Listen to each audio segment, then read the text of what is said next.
பொழுது கர்த்தரிடத்தில் அதை எல்லாவற்றையும் கர்த்தர் நமக்காக எல்லாவற்றையும் மாற்றி கொடுக்க வல்லவராய் இருக்கிறார். ஹalleluya, ஹalleluya. that is the secret of prayer. ஆண்டவருடைய பிரசன்னத்துல நமக்கு எப்பொழுதுமே ஒரு விடுதலை. ஹalleluya. ஆமா, இன்றைக்கும் கூட உங்களோடு கூட சில காரியங்களை குறித்து பகிர்ந்து கொள்வதில், தேவ வார்த்தைகளை பகிர்ந்து கொள்வதில் எனக்கு மிகுந்த சந்தோஷம். ஹalleluya, ஹalleluya. எல்லாரும் சந்தோஷமா இருக்கிறீங்களா? உற்சாகமா இருக்கிறீங்களா? ஒரு ஹalleluya சொல்லலாமா? எல்லா கரங்களை உயர்த்தி. மியூட்ல இருக்கிறீங்க, சில மியூட் எடுத்துட்டு, ஆமா, எல்லாம் ஹalleluya. எல்லா கரங்களை அசைத்து, நீங்க இருக்கிற இடத்துல கரங்களை அசைத்து உற்சாகமா சிரித்து, கொஞ்சம் சிரிச்சீங்கன்னா உங்களுடைய இந்த மசில்ஸ் எல்லாம் நல்லா பாருங்க. நீங்க சிரிச்ச உடனே உங்களுடைய அந்த மூட் வந்து மாறிடுமா? உங்களுக்கு தெரியுமா? நம்ம சோகமா நம்ம உருன்னு வச்சிருந்தோம்னா நம்மளுடைய அந்த அந்த உணர்ச்சிகள், அந்த மூட் கூட அப்படிதான் இருக்கும். அதை கொஞ்சம் சிரிச்சு நல்லா சந்தோஷமா அப்படி கொஞ்சம் நீங்க கொஞ்சம் இப்படி நடந்து இப்படி சிரிச்சு ஒரு நீங்க காரியங்களை பண்ணும் பொழுது உங்களுடைய அந்த எல்லாமே மாறிடும். உங்களுடைய மூடை எப்படி மாறிடும்? ரொம்ப ஹாப்பியா, ரொம்ப சந்தோஷமா மாறிடும். ஹalleluya. நல்லா சந்தோஷமா இருக்கலாம். பிரச்சனைகள், போராட்டங்களை கண்டு நம்ம சோர்ந்து போக தேவையில்லை. பாருங்க, இன்னைக்கும் கூட இது ஒரு விழுந்து போன உலகமா இருக்கு. இது ஒரு இந்த விழுந்து போன உலகத்துல உண்மையிலேயே நம்ம சொல்வது போல சோர்ந்து போகாம இருக்கணும்னு நான் ஆசைதான் படுறேன். ஆனாலும் என்ன சிஸ்டர் பண்றது இல்லையா? அப்படிதான், உங்களுக்கு மாத்திரம் இல்லை, எல்லாருக்குமே இந்த சவால் இருக்கு. சோர்ந்து போக செய்கிற சில காரியங்கள் நமக்கு நம்ம கேள்விப்படுகிறோம். நம்மளுடைய வாட்சல்கள், நம்மளுடைய காரியங்கள்ல வருகிறத பார்க்கிறோம். இந்த உலகத்துல எப்படி பின்னுக்கு இழுக்கிற சக்திகள் நம்மளை பின்னாடி நம்மளை அப்படியே ரொம்ப நம்மளை நிலைக்குலைய செய்ய, நம்மளை ஒன்றுமில்லாமல் ஆக்க, அப்படி ஒரு நிறைய விதத்துல நமக்கு போராட்டங்கள் வரும் பொழுது நம்ம சோர்ந்து போயிடுறோம், நம்ம ரொம்ப தளர்ந்து போயிடுறோம். ஆனா பாருங்க, ஒவ்வொரு முறையும் தேவனுடைய சமூகத்துக்கு வரும் பொழுதும், ஆண்டவருடைய வார்த்தைகளை தியானிக்கும் பொழுதும் கர்த்தர் நம்மை உற்சாகப்படுத்துகிறவராய் இருக்கிறார். நம்மை தொடர்ந்து ஓடும்படிக்கு நம்மை நடத்துகிறவராய் இருக்கிறார் என்று சொல்லி பார்க்கிறோம். ஒருவர் வாசிக்கலாம், நீதிமொழிகள் 28வது அதிகாரத்துல 1வது வசனத்தை சத்தமா நல்லா வாசிக்கலாமா? நீதிமொழிகள் 28வது அதிகாரத்துல 1வது வசனம் சத்தமாக வாசிங்க. இருந்தும் துன்மார்க்கன் ஓடி போகிறார்கள், நீதிமான்களோ சிங்கத்தை போல தைரியமா இருக்கிறார்கள். ஆமென். ஒரு முறை வாசிக்கலாம். ஒருவனும் தொடாதிருந்தும் துன்மார்க்கர் ஓடி போகிறார்கள், நீதிமான்களோ சிங்கத்தை போல தைரியமா இருக்கிறார்கள். நீதிமான்களோ சிங்கத்தை போல தைரியமா இருக்கிறார்கள். நீங்க எல்லாரும் சொல்லுங்களா? மியூட்டை எடுத்துட்டு இருக்கிற ஒவ்வொருவரும் எங்க இருந்தீங்கனாலும் பரவாயில்ல, வீடியோ தான் எடுக்கல, மியூட் தான் எடுக்க போறோம். எல்லாரும் சொல்லுங்க, நீதிமான்கள் சொல்லுங்களேன். நீதிமான்கள் சிங்கத்தை போல தைரியமா இருக்கிறார்கள். ஹல்லேலூயா. நீதிமான்கள் எப்படி இருக்கிறாங்களா? சிங்கத்தை போல தைரியமா இருக்கிறார்கள் என்று சொல்லி பார்க்கிறோம். இல்ல, ஒரு ஆச்சரியமான விஷயம் என்னன்னா, இந்த நீதிமான்கள் சிங்கத்தை போல தைரியமா இருக்கிறார்கள் என்று இந்த வசனம் சொல்லுகிறது பொழுது அதுக்கு அந்த முதல் லைனை பாருங்களேன். ஒருவனும் தொடராதிருந்தும் துன்மார்க்கர் என்ன பண்றாங்களா? ஓடி போகிறார்கள். ஒருத்தன் கூட தொடராம இருந்தோம், அந்த காரியத்துல பெரிய பிரச்சனையா இல்லாம இருந்தோம், பெரிய யுத்தமா இல்லாத இருந்தோம், பெரிய காரியமா இல்லாத இருந்தோம், இல்லைன்னா எப்படியோ என்னவோ. ஆனா துன்மார்க்கன் எப்படிப்பட்டவனா இருக்கிறான்? காரியத்தை கண்டு பயந்து போய் ஓடி போகிறவனா இருக்கிறான். ஆனா நீதிமான் எப்படிப்பட்டவனா இருக்கிறானா? சிங்கத்தை போல தைரியம் மிக்கவனா இருக்கிறான் என்று சொல்லி வேதத்துல நம்ம வாசிக்கிறோம். ஆச்சரியமா இருக்கு. நீங்களும் நானும் யாருங்க? நீங்களும் நானும் யாரு? நீதிமான்கள். நீதிமான். சத்தமா சொல்லலாமா? நீங்களும் நான் நமக்கு ஒருவேளை நம்மளுடைய சுய நீதியை நினைக்கும் பொழுது நமக்கு கஷ்டமா இருக்கலாம். ஆனா நம்ம சுய நீதியினால நீதிமான்கள் ஆக்கப்படல. தேவ நீதியினால, ஆண்டவர் அவருடைய ரத்தத்தை சிந்தினதுனால நாம நீதிமான்களா இருக்கிறோம். நம்மளை நீதிமான்களா மாற்றினதுக்கு அப்புறம்தான் பரிசுத்தமாய் வாழ்வதற்கு பரிசுத்தப்படுத்திக் கொண்டே இருக்கிறார். அல்லேலூயா. அதனாலதான் இன்னைக்கும் நம்ம கிட்ட சில குறைகள் இருக்கு. ஆனா அதை அப்படியே கழுவி கழுவி கழுவி கழுவி சுத்தப்படுத்தி அவரை போல மாற்றிக்கொண்டே இருக்கிறார். அதனால நாம, ஆனா அதுக்காக நம்மளுடைய நிலைமை என்னைக்குமே, நான் இன்னைக்கும் நான் பாவி, நான் ஒரு புழு, நான் ஒரு தூசி, நான் ஒரு குப்பெல்லாம் கிடையாது. ஹalleluya. நம்ம அப்படி சொல்லக்கூடாது, சொல்ல தேவையில்லை. ஒரு தாழ்மை வேற, ஆனா நல்ல சரியான படிக்கு சத்தியத்தை புரிந்து கொள்ள வேண்டும். நாம் யார்? நாம் நீதிமான்களாய் இருக்கிறோம். நாம் கர்த்தருக்குள்ள அவருடைய இரத்தத்தினால மீட்கப்பட்ட ஜனம். நாம் தேவ ஜனம், தேவனுடைய சாயலின் படியும் அவருடைய ரூபத்தின் படியும் படைக்கப்பட்ட பெரிய ஆட்களா இருக்கிறோம். அப்படிப்பட்ட நீதிமான் எப்படி இருக்கிறானா?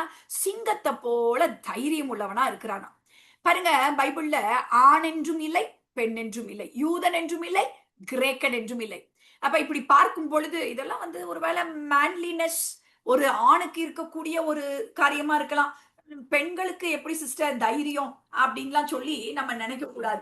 பெண்களுக்கு தான் என்ன பொறுத்த வரைக்கும் நமக்கு தான் விசேஷித்த விதமான தைரியம் தேவைப்படுது. எத்தனை பேர் அதை ஒத்துக்கொள்றீங்க? பெண்களுக்கு தான் நிறைய சமாளிக்கணும். இப்ப பெண்கள் வெளியிலயும் போய் வேலையும் செஞ்சுட்டு, ஆமா வீட்டிலையும் வீட்டு காரியங்களையும் பார்த்துட்டு, கணவன் பார்த்திருக்கீங்களா? ஒரு பிரச்சனை வந்த உடனே ஆமா அவங்க அவ்வளவு ஸ்ட்ராங்கா இருப்பாங்க, அவ்வளவுதான் இருப்பாங்க. ஆனா கடைசியில ஆமா அவங்க தோண்டு போயிருவாங்க. அவங்களையும் நம்ம தேற்றுகிற விதமாக நமக்கு அப்படிப்பட்ட ஒரு காரியங்கள்லாம் இருக்கு. உண்மைதானே? உண்மைதானே? அதுதான் ஒரு ஊழியர் அழகா சொல்லுவாரு. ஆண்களுக்கு இருக்கிறது என்ன அப்படின்னா ப்ரூட்டல் பவர், அதாவது பிசிக்கல். ஏய் ஓய் அதை இப்படி பண்ணிடுவேன் பாரு, அப்படி பண்ணிடுவேன் பாரு அப்படின்னு சொல்லிட்டு அந்த ப்ரூட்டல் பவர், பிசிக்கல் பவர்.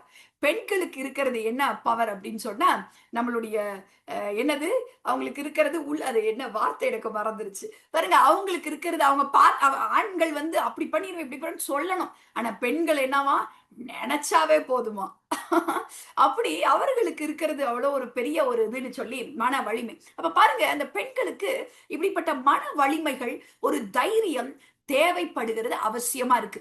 நிறைய காரியங்கள் நம்ம சுத்தி நடக்குது, நிறைய சவால் நிறைந்த பாதையில நம்ம கடந்து போறோம்.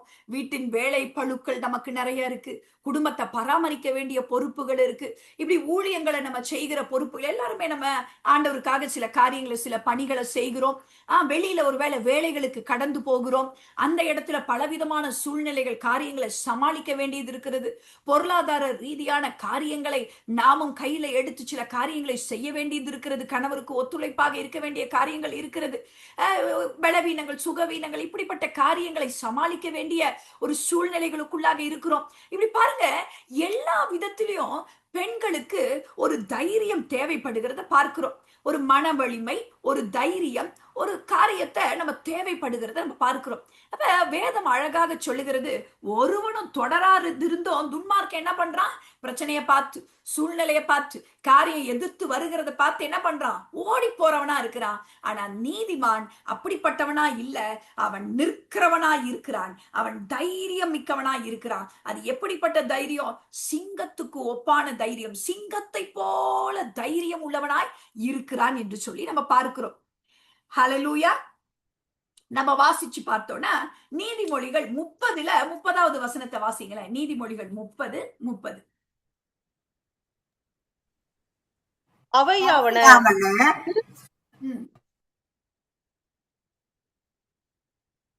வாசிங்க.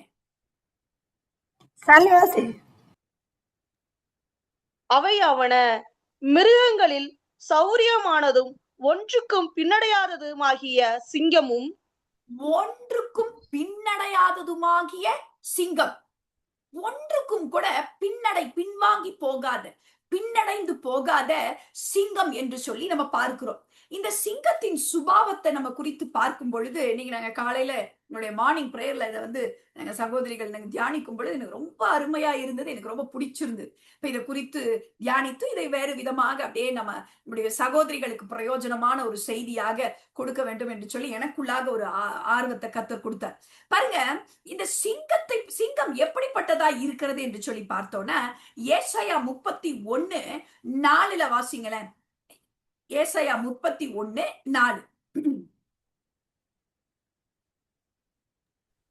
கர்த்தர் என்னுடனே சொன்னது, சிங்கமும் பால் சிங்கமும் தங்கள் இரையை பிடித்திருக்கும் போது கர்ஜித்து தங்களுக்கு விரோதமாய் கூப்பிடுகிற திரளான மேய்ப்பரின் சத்தத்தினாலே கலங்காமலும் அவர்கள் அமளியினாலே பணியாமலும் இருக்கிறது போல சேனைகளின் கர்த்தர் சியோன் மலையாகவும் அதன் மேட்டுக்காகவும் யுத்தம் பண்ண இறங்குவார். ஆமென். எவ்வளவு பாத்தீங்களா? இந்த வசனத்தை பொறுமையா நான் வாசிக்கிறேன் பாருங்க. நான் சொல்றேன் பாருங்க. நம்ம வேதத்துல வாசிக்கிறோம், ஆண்டவரை யூத ராஜ சிங்கம் என்று சொல்லி நம்ம அழைக்கிறோம். ஹல்லேலூயா. நீதிமான சிங்கத்தை போல தைரியமா இருக்கணும்னு சொல்ற அதே தேவன் தன்னுடைய குணாதிசயங்களையும் சிங்கத்தோடு கூட ஒப்பிட்டு வேதத்துல சொல்லுகிறத பார்க்கிறோம். அவரை தம்மை தாமே ஒப்பிட்டு சொல்லுகிற காரியத்தை சிங்கத்தோடு ஒப்பிட்டு சொல்லுகிறார். ஏன் சிங்கத்தோடு கூட அவரை ஒப்பிட்டு சொல்லுகிறார் என்று சொல்லி அப்படியே பார்க்கும் பொழுது, அப்படியே யோசிக்கும் பொழுது, சிங்கம் என்பது எப்படிப்பட்டதா இருக்கிறது? ஒரு காட்டுக்கே ஒரு ராஜா, ஒரு தைரியமான ஒரு அனிமல் இல்லையா? ஒரு தைரியமான ஒரு விலங்கா இருக்கு. அதுக்கு இருக்கிறது என்னது? ஒரு லீடர்ஷிப், ஒரு தலைமைத்துவ ஒரு பண்பு அந்த சிங்கத்துக்கு இருக்கு பாருங்க. தன்னை விட பலன் வாய்ந்த ஒரு யானை இருந்தா கூட நினைச்சு பாருங்களேன், அந்த யானையோட உருவம் எப்படி இருக்கு, சிங்கத்தோட உருவம் எப்படி இருக்கு. அது சிங்கத்தை விட அது பலன் வாய்ந்தது. அது சிங்கத்தை விட பயங்கரமான எல்லா விதத்திலையும் வலிமை வாய்ந்தது. ஆனா இந்த சிங்கம் அந்த யானையை பார்க்கும் பொழுது அது எப்படி பாக்குதான் தெரியுமா?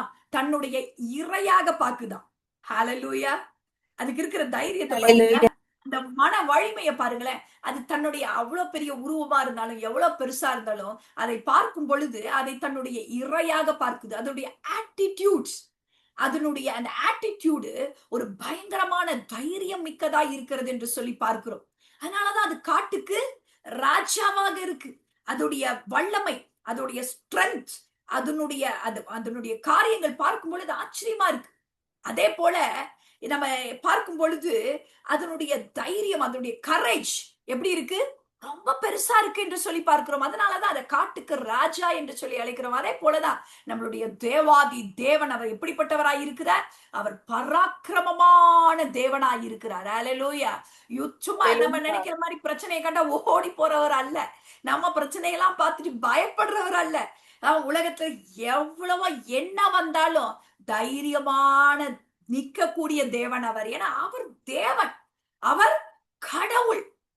எல்லா சிங்கங்களுக்கெல்லாம் சிங்கம். நம்ம யூத ராஜ சிங்கமா இருக்கிறார். ஒருவேளை தெரியல உலகத்துல எப்படியோ நம்ம அவரை போல அவரை ஒப்பிட்டு சொல்லுவதற்கு வார்த்தையே இல்லாத அளவுக்கு அவர் பெரிய தேவனாயிருக்கிறார், பராக்கிரமமான தேவனாயிருக்கிறார். ஹல்லேலூயா. அவருக்கு ஒரு லீடர்ஷிப், அவர் தலைமைத்துவத்தை பொறுப்பேற்று நமக்கெல்லாம் ஒரு தலைவராக இருந்து நம்மை நடத்துகிற தன்மை கொண்டவராய் இருக்கிறார். ஹல்லேலூயா. அதே போல அது எப்படின்னா இந்த சிங்கத்துக்கு இன்னொன்னு ஏன் அதை ஒரு லீடரா நம்ம சொல்றோம் அப்படின்னா, அதனுடைய எல்லைகளுக்குள்ளாக இருக்கிற அந்த மற்ற உயிரினங்களை, மற்ற விலங்குகளை அந்த சிங்கம் பாதுகாக்கிறதா இருக்கிறதா. நான் என்னுடைய மகள் இந்த கார்ட்டூன் பாப்பா. இந்த சிங்கம் என்னமோ ஒரு லயன் கிங் அந்த மாதிரி ஏதோ ஒரு சிங்கம் வரும், அனிமேஷன் கார்ட்டூன். அப்ப அதுல அந்த சிங்கம் சொல்லும், நீங்க வேற எங்கேயும் ஓடி போக தேவையில்லை, எதிரியை கண்டு நீங்க ஓடி போக வேண்டாம், நீங்க பயந்து போகாதீங்க, நாங்க தான் அந்த சிங்க பாதுகாவலர்கள். அந்த சின்ன சிங்கம் சொல்லும், எங்களுடைய கர்ச்சனைக்கு எல்லாம் பயப்படும், நீங்க போக வேண்டாம், உங்களை பாதுகாக்கிறது எங்களுடைய காரியம், நீங்க எங்களுடைய எல்லைகளுக்குள்ளாக இருக்கிறீங்க, நீங்க எதை குறித்தும் என்ன பண்ண தேவையில்லை, பயப்பட தேவையில்லை என்று அது சொல்லும். பாருங்க, அந்த சிங்கம் இப்படிப்பட்டதா இருக்கிறது. அதனுடைய எல்லைகளுக்குள்ளாக இருக்கிற மிருகங்களை, மற்ற உயிரினங்களை அது பாதுகாக்கிறதாக இருக்கிறது. பாருங்க, அந்த மாதிரிதான் தேவன் அவருடைய எல்லைகளுக்குள்ளாக. ஏன் நமக்கு ஒப்பிட்டு சொல்றாரு அப்படின்னா, ஏன் ராஜா, ஏன் காரியம் அப்படின்னா, அந்த எல்லைக்குள்ள வேற எதையும் அது அலோ பண்ணாது. வேற எதுவும் வந்துச்சுன்னா விடவே விடாது. வேற சிங்கமே வந்தாலும் அந்த ராஜா தான் அதுதான் ராஜாவா இருக்கும். அப்படி நம்மளுடைய ராஜா அவருடைய எல்லைகளுக்குள்ளாக நம்மை வைத்திருக்கிறார். அவருடைய டெரிட்டரிக்குள்ளாக நாம எல்லாம் இருக்கிறோம். ஹல்லேலூயா. நீங்க எல்லாரும் சொல்லுங்க பார்க்கலாம், நான் அவருடைய பாதுகாப்புல இருக்கிறேன். சொல்லுங்களேன், எல்லாம் மியூட் எடுத்து சொல்லுங்க. நான் அவருடைய பாதுகாப்பின் வட்டத்துக்குள்ளாக இருக்கிறேன். அவருடைய டெரிட்டரி, அவருடைய எல்லைக்குள்ளாக இருக்கிறேன். நீங்க சொல்லுங்களேன், நான் அவருடைய எல்லைக்குள்ளாக இருக்கிறேன். சொல்லுங்க, அவருடைய எல்லைக்குள்ளாக இருக்கிறேன். ஒருவேளை நம்ம இந்த உலகத்துல வாழலாம், விழுந்து போன உலகத்துல இருக்கிறோம், பாவ உலகத்துல இருக்கிறோம், பலவிதமான மோசமான சூழ்நிலைகள் நிறைந்த, பின்னுக்கு இழுக்கிற மற்ற காரியங்கள் நிறைந்த உலகத்துல இருந்தாலும் நாம இந்த காரியங்களுக்கு உட்பட்டவர்கள் அல்ல, நாம் பரம தேவனுடைய சேனைகளா இருக்கிறோம். அவர் நம்மளுடைய தலைவராக. என்னைக்கு நாம் ஆண்டவரை ஏற்றுக்கொண்டோமோ அன்னைக்கே அவர் நமக்கு ராஜாவாயிட்டாரு. அவருடைய நாட்டின் பிரஜைகளாக நாம் இருக்கிறோம். ஹல்லேலூயா, ஹல்லேலூயா. அவருடைய பிரஜைகளாக இருக்கிறோம். அவருடைய ஆட்சிக்கு உட்பட்டவர்களாய் நாம் இருக்கிறோம். அதனாலதான் இந்த உலகத்துல இருக்கிற காரியங்கள் எல்லாம் நம்மள அப்படியே வீழ்த்தீரும்னு சொல்லி நம்ம நினைத்து சோர்ந்து போக தேவையில்லை. இருக்கிறோம், போராட்டம் இருக்கு, பிரச்சனைகள் இருக்கு. ஆனா நம்முடைய சிங்கம் எப்படிப்பட்டவர் என்று சொல்லி நமக்கு ஒரு வெளிப்பாடு இருக்க வேண்டும். இந்த வசனத்துல வாசிச்சோம், ஏசாயா 31:4. இதை மார்க் பண்ணி வச்சுட்டு இதை நீங்க குறித்து வைத்து திரும்ப திரும்ப இதை நீங்கள் தியானிக்கும் படிக்க உங்களை நான் உற்சாகப்படுத்துகிறேன். கர்த்தர் என்னுடனே சொன்னது, சிங்கமும் பால சிங்கமும், அப்படின்னா சிங்கமும் சின்ன சிங்கமும் பால சிங்கமும் தங்கள் இரையை பிடித்திருக்கும் போது, அதோடைய இரைய பிடிச்சிட்டு கெர்ச்சித்துட்டு இருக்கும் பொழுது, அதுக்கு விரோதமா அந்த சிங்கங்களுக்கு பிடிச்சிட்டு வந்தா சும்மா இருப்பாங்களா? அதுக்கு விரோதமா கூப்பிடுகிற திரளான மேய்ப்பர்கள் விடுவாங்களா? நிறைய பேர் சேர்ந்துக்கிட்டு ஒருத்தர் என்ன பண்ண மாட்டாங்க, அந்த சிங்கத்தை எதிர்த்து போரிட முடியாது. அப்ப எல்லாரும் வராங்க, நிறைய பேர் திரளான மேய்ப்பர்கள் அந்த சிங்கத்துக்கு விரோதமா சத்தத்தினாலே கலங்காமலும் அவர்கள் சத்தம் போட்டு அப்படி இப்படின்னு பண்ணி அதட்டுனாலும் பயமுறுத்தினாலும் அதுக்கெல்லாம் இந்த சிங்கம் என்ன பண்ணணும்னு நினைக்கிறீங்க? இது என்ன பண்ணுது?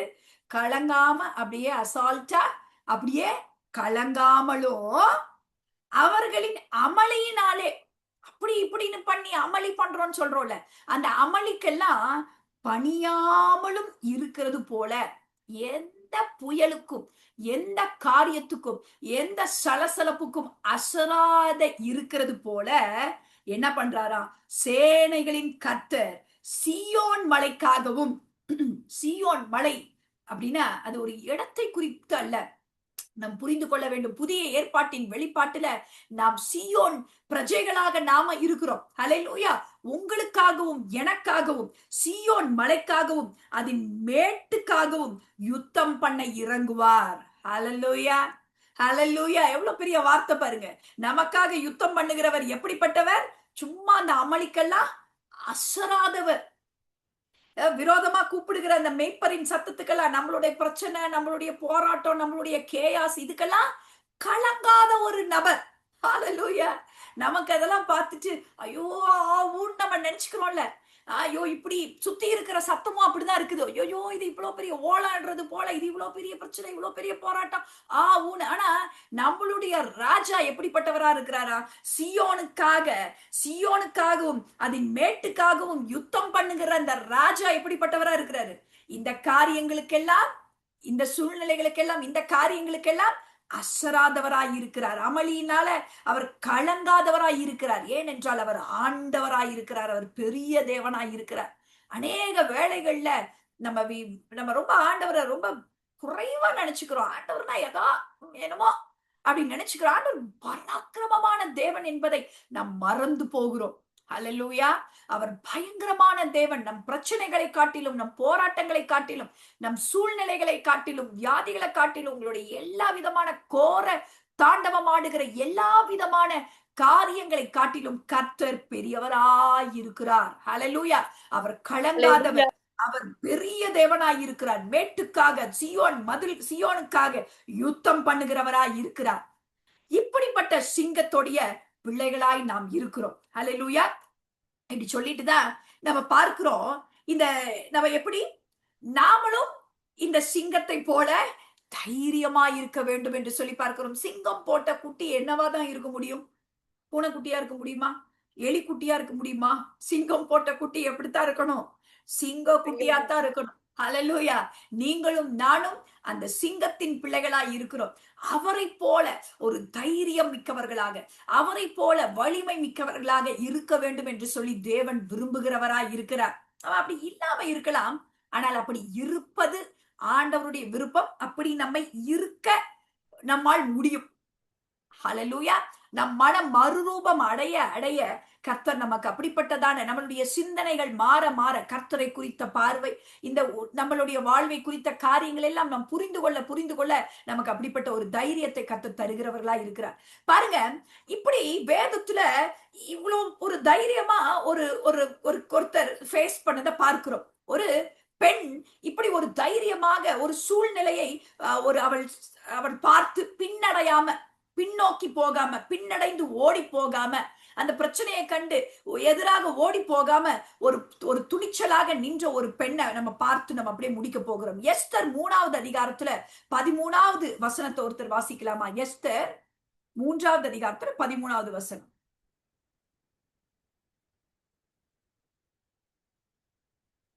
ஆதார் மாதமான 12ஆம் மாதம் 13ஆம் தேதியாகிய ஒரே நாளிலே சிறியோர் பெரியோர் குழந்தைகள் ஸ்திரீகள் ஆகிய சகல யூதரையும் அழித்து கொன்று நிர்மூலமாக்கவும் அவர்களை கொள்ளையிடவும் அஞ்சல்காரர் கையிலே ராஜாவின் நாடுகளுக்கெல்லாம் கட்டளைகள் அனுப்பப்பட்டது.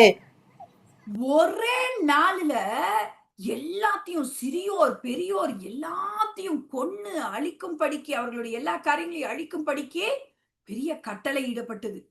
எப்படி இருந்திருக்கும் யோசிச்சு பாருங்க. 4வது அதிகாரத்துல 1வது 2வது வசனத்தை வாசிக்கலாம்.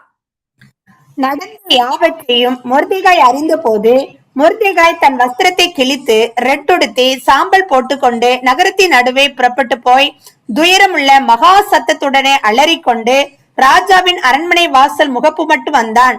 ரெட்டுடுத்தினவனாய் ராஜாவின் அரண்மனை வாசலுக்குள் பிரவேசிக்க ஒருவனுக்கும் உத்தரவில்லை. இப்படிப்பட்ட சூழ்நிலையில அவர் வருகிறாரு. அப்ப உடனே என்ன பண்றா, இந்த எஸ்தர் என்ன பண்றா அப்படின்னா, அவளுடைய தாதிமார்கள பிரதானிகளும் போய் அது அவளுக்கு சொல்றாங்க. சொன்ன உடனே இவ என்ன பண்றா, வஸ்திரங்களை அனுப்புறா இந்த போட்டுக்கொள்ளும்படிக்கு. ஆனா இவரோ அதை போட்டுக்கொள்ள மறுக்கிறவராய் இருக்கிறார். மறுத்துட்டு அவரிடத்துல விசாரிக்கப்படுது, என்ன விஷயம், என்ன சங்கதி என்று சொல்லி விசாரிக்கப்படும் பொழுது அவர் சொல்றாரு 8வது வசனத்துல, யூதர்களை அழிக்கும் படிக்கு சூசானில் பிறந்த கட்டளையின் நகலையும் அவளிடத்தில் கொடுத்து அதை எஸ்தருக்கு காண்பித்து தெரியப்படுத்தவும் அவள் அகத்தியமாய் ராஜாவினிடத்தில் போய் அவனிடத்துல தன்னுடைய ஜனங்களுக்காக விண்ணப்பம் பண்ணவும் மன்றாடவும் வேண்டும் என்று அவளுக்கு சொல்லி அனுப்புகிறார் இந்த செய்திய.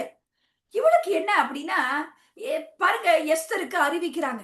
அறிவித்த உடனே அவ சொல்றா, 11வது வசனத்துல இருக்குது, யாராவது அழைக்கப்படாமல் உள்முற்றத்தில் ராஜாவினிடத்தில் பிரவேசித்தால், அழைக்கப்படாம பிரவேசிச்சா அது புருஷனானாலும் சரி ஸ்திரீயானாலும் சரி அவர்கள் பிழைக்கும்படிக்கு அவர்களுக்கு ராஜா பொற்செங்கோலை நீட்டினாலுடைய மற்றபடி சாக வேண்டும் அப்படின்ற ஒரு தவறான சட்டம் ஒன்று இந்த நாட்டுல இருக்கு, வழக்கம் இருக்கு.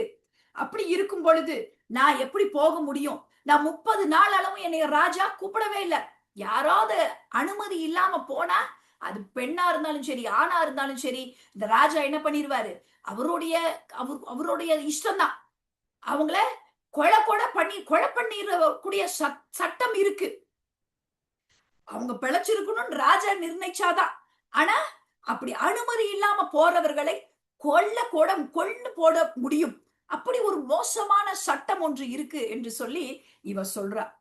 அப்ப இந்த காரியங்களை சொல்லி அனுப்பினோடனே மொர்தெகாய் சொல்றாரு, நீ இந்த இடத்துல இந்த காரியத்தை செய்யும்படிக்கு கர்த்தர் உன்னை வைத்திருக்கிறாரோ இல்லையோ யாருக்கு தெரியும். அதுக்காகத்தான் உனக்கு இந்த ராஜ மேன்மை கிடைச்சிருக்குதோ என்னமோ. நீ இந்த காரியத்தை கண்டு பயப்படக்கூடாது என்று சொல்றது போல ஒரு காரியத்தை அவர் சொன்ன உடனே எஸ்தருக்கு எப்படி இருந்திருக்கு யோசிச்சு பாருங்க. யாராவது போவாங்களா? ரூல் இருக்குது, ஒரு சட்டம் இருக்கு கொன்று போடும்படிக்கு. ஆனா இந்த காரியத்தை கண்டு இவள் பயந்து போகாத படிக்கு, நடுங்கி ஓடி விடாத படிக்கு, பின்னடைவாக ஓடி விடாத படிக்கு அதை துணிச்சலோடு கூட நின்று அதை ஃபேஸ் பண்ணுகிறத பார்க்கிறோம். ஹல்லேலூயா.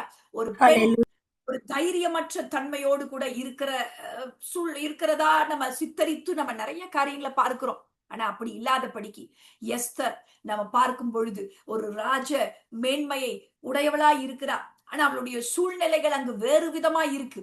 ஆனா அந்த தைரியத்தோடு கூட அந்த பிரச்சனையை அவள் ஃபேஸ் பண்றா, அவள் சமாளிக்கிறா, அவள் நின்று அதை எதிர்கொள்ளுகிறாள். கொள்ளும் பொழுது அவளுக்கு கர்த்தர் அந்த சூழ்நிலைகளை சாதகமாக மாற்றி கொடுத்து ஒரு விடுதலையை, ஒரு வெற்றியை அவள் நிமித்தமாக அந்த இஸ்ரவேல் மக்களுக்கும் ஒரு ஆசீர்வாதத்தையும் கட்டளையிட்டார் என்று சொல்லி நம் வேதத்துல வாசிக்க முடியுது. பிரியமான தேவ ஜனமே, பெண்களாய் இருக்கிற நமக்கு ஒரு தைரியம், நீதிமான் சிங்கத்தை போல தைரியமா இருக்கிறான் என்று சொன்ன வார்த்தையின்படி எதை கண்டு பின்னடைந்து ஓடாத படிக்கு அந்த சிங்கத்தின் சுபாவம் உடையவர்களாக எதிராக வருகிற சூழ்நிலைகள், அலைகள் அப்படியே துறள் போல வருகிறதை கண்டு அதை இலைக்கரிக்காம, அதை கண்டு அப்படியே ரொம்ப போட்டு பேனிக் ஆகாம, உங்களுக்கு புரியுதா, ரொம்ப பயந்து பதறி போகாத படிக்கு இந்த சுபாவத்தை நம்ம வளர்த்து கொள்ள வேண்டும். ஆண்டவர்கிட்ட கேட்கணும், ஆண்டவரே நான் ரொம்ப பதறி போயிடுறேன், நான் ரொம்ப நடுநடுங்கி போயிடுறேன், வயிற்றுல எப்படின்னா புளிய கரைக்கிற மாதிரி இருக்கு, இதெல்லாம் நம்ம கேள்விப்படுறோம்ல, அப்படியே படபடத்து போய் இதெல்லாம் இல்லாத படிக்கு தைரியமா இருக்க. ஏனென்றால் வசனம் சொல்லுகிறது, துர்ச்செய்தியை கேட்கிறதுனால அவனுடைய இருதயம் கலங்காது. ஏன்னா அவனுடைய இருதயம் கர்த்தரை நம்பி திடமா இருக்கு. கர்த்தர் இருக்கிறார், தேவன் இருக்கிறார். நீதிமான் எப்படி இருக்கிறானா, காரியங்களை கண்டு அமைதியா இருக்கிறானா, எதை கண்டும் அவன் பதபதைக்காத படிக்கு அப்படிப்பட்ட ஒரு தைரியத்தை கர்த்தர் நமக்கு கொடுக்கிறவராய் இருக்கிறார் என்று சொல்லி வேதத்துல வாசிக்கிறோம். எதை கண்டும் நம்ம சோர்ந்து போக தேவையில்லை, எதை கண்டும் நாம் நடுங்கி போக தேவையில்லை.